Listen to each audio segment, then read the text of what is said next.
الله أكبر ولله الحمد. إن الحمد لله نحمده ونستعينه ونستغفره ونعوذ بالله من شرور أنفسنا ومن سيئات أعمالنا. من يهده الله فلا مضل له ومن يضلله فلا هادي له. أشهد أن لا إله إلا الله وحده لا شريك له وأشهد أن محمدا عبده ورسوله لا نبي بعده.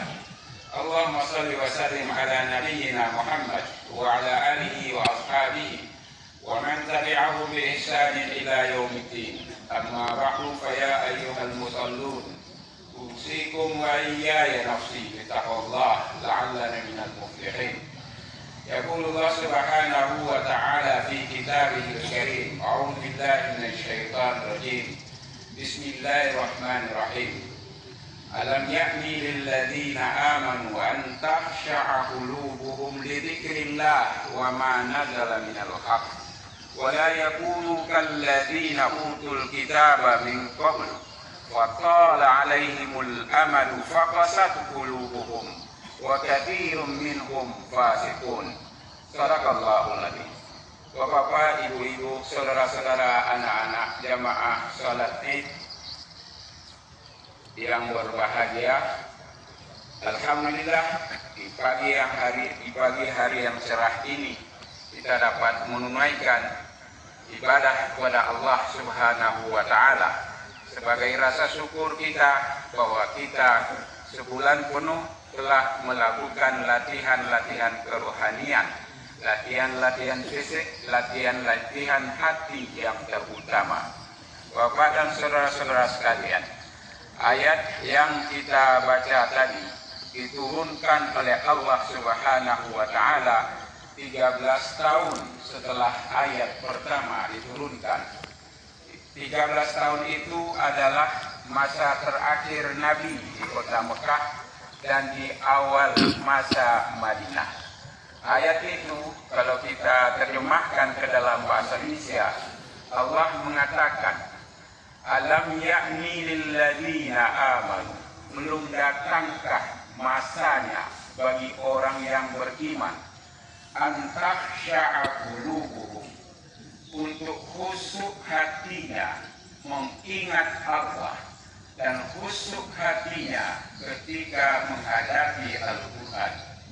Wala yakunu kalladzina utul kitaba min qabl, jangan sekali-kali orang-orang beriman itu seperti orang-orang yang telah diberi Alkitab sebelumnya. Faqala alaihimul amalu, lama sekali bagi mereka untuk melaksanakan perintah-perintah Allah. Faqasat qulubuhum, lalu hati mereka menjadi keras. Wa katsirum minhum fasiqun, dan akhirnya banyak di antara mereka yang menjadi fasik. Bapak dan saudara-saudara sekalian, 13 tahun Nabi di Mekah itu telah berjuang keras untuk menyampaikan Islam, terutama hal-hal yang mendasar dalam Islam, menyampaikan tauhid, menyampaikan keyakinan tentang hari akhir, menyampaikan tentang ajaran-ajaran moral, menyampaikan tentang orientasi hidup yang jauh ke depan. Dan kita sudah melihat hasilnya, bagaimana seorang sahabat Nabi Abu Bakar As-Siddiq menghabiskan seluruh hartanya untuk Islam. Kita sudah bisa melihat Abu Bakar bukan hanya harta, tapi raganya diserahkan kepada Islam. Sehingga ketika Fatimah mempertanyakan, apakah engkau tidak mencintaiku? Padahal Rasul mengatakan, siapa yang tidak mencintai Fatimah, maka ia tidak mencintai aku. Dengan menangis berair mata, Abu Bakar mengatakan, tidak ada yang lebih aku cintai daripada putri Rasulullah. Sanak saudaraku, anak-anakku, ku tinggalkan semuanya demi cintaku untuk keluarga Rasul. Itulah hasil didikan Nabi. Kita melihat Umar bin Khattab, seorang yang sangat berpengaruh sebelum Islam, tapi dia pertaruhkan gengsinya mengikuti Muhammad yang dikala itu orang biasa-biasa saja.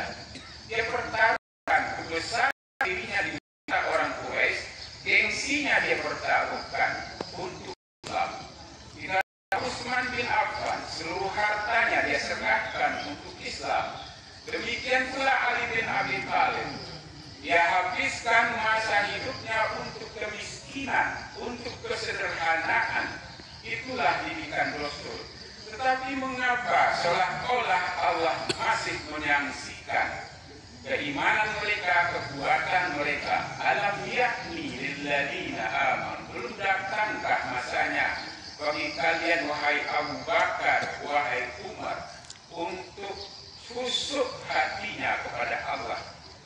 Bapak dan ibu sekalian rahimahullah, tentu bukan itu maksud Allah, bukan mengkritik mereka, tetapi Allah mengingatkan kepada kita di ujung masa Mekah, ketika Nabi sudah berhasil menanamkan akidah yang kuat, tauhid yang murni, moralitas yang tinggi, orientasi hidup yang jauh ke depan. Allah mengingatkan, wahai kaum muslimin, kalian belum berwujud. Ketika di masa Mekah itu belum ada Islam seperti Islam yang kita anut sekarang. Belum ada wujud nyata dari Islam. Kalau kita sebut orang Islam, identifikasinya adalah orang yang sering bersama Muhammad, mendengarkan ceramah-ceramah Muhammad. Itu saja. Tetapi ketika pindah ke Madinah barulah ada wujudnya.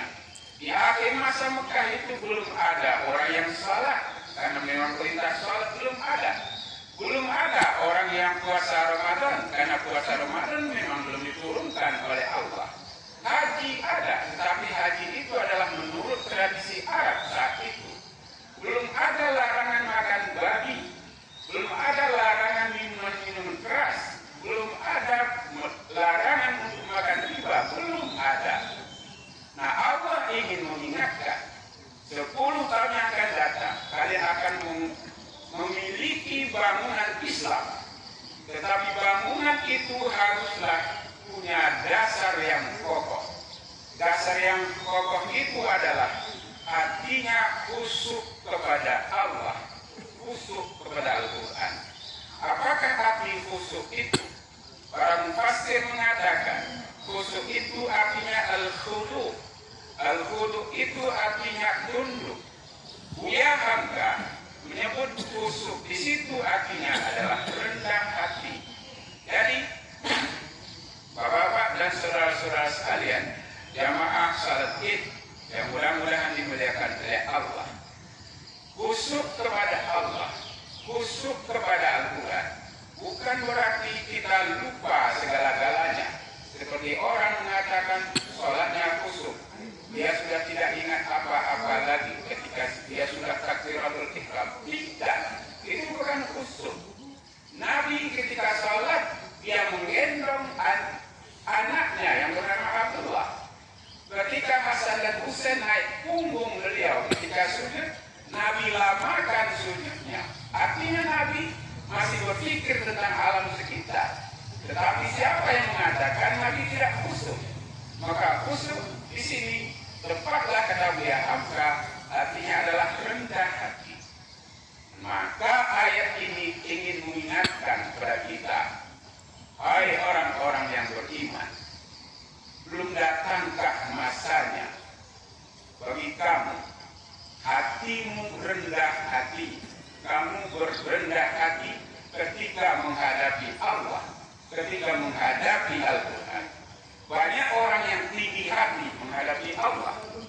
Ketika dia sedang bekerja, terdengar azan, dia terus saja bekerja, padahal azan sudah memanggil. Ini orang tinggi hati, seolah-olah pekerjaan itu lebih penting daripada Allah. Orang kalau mendahulukan kepentingan dirinya sendiri, itu artinya orang yang tinggi hatinya, yang penting bagi dia adalah dirinya sendiri, orang lain tidak penting. Itu tidak khusyuk kepada Allah.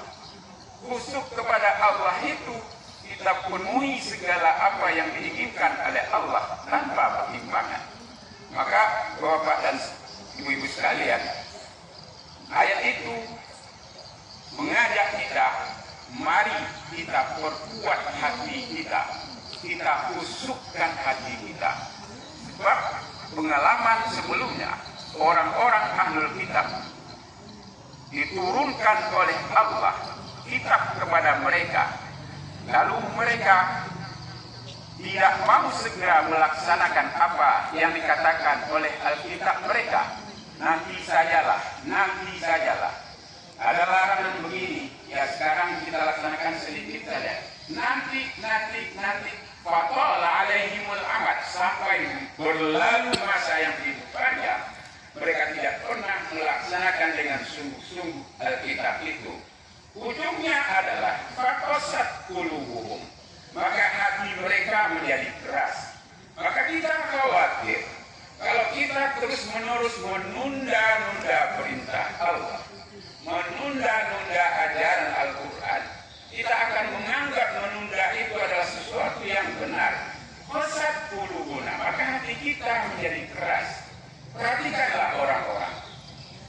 Jelas-jelas Al-Quran mengatakan, wa ithmuhuma akbaru min naf'ihima. Ini adalah prinsip dalam beragama, bahwa seorang yang beragama itu harus mengambil manfaat terbesar, bukan mendahulukan mudarat yang kecil. Setiap pekerjaan kita harus kita pertimbangkan manfaatnya itu untuk orang banyak. Semua kita sudah tahu, merokok itu tidak ada manfaatnya, atau mungkin sedikit sekali manfaatnya. Mudaratnya jauh lebih besar. Tapi kita selalu punya alasan untuk tidak meninggalkan rokok. Akhirnya sampai mati pun dia tetap merokok. Qasat qulubuhum, hati mereka menjadi keras. Banyak sekali ajaran-ajaran agama kita yang kita tunda-tunda, kita lalai-lalaikan, sehingga hati kita menganggap itulah yang benar. Qasat qulubuhum, hati mereka menjadi keras. Nah, bapak-bapak dan ibu-ibu, saudara-saudara sekalian, Ramadan Allah beri kita kesempatan untuk berlatih, melatih hati kita supaya khusyuk kepada Allah, supaya rendah hati kepada Allah. Kalau puasa disebut la'allakum tattaqun, agar kamu menjadi orang yang bertakwa. Maka menurut Ali Imran 134, 135, orang takwa itu 4 indikatornya. Murah hati, alladzina yunfiquna fis sarra, murah hati. Wal kaliminal ghair, rendah hati. Wal afina 'anil nas, besar hati. Wa idza fa'alu fahishatan aw dzalamu anfusahum dzakarullah, setia hati pada kebenaran. Jadi persoalan takwa itu persoalan hati.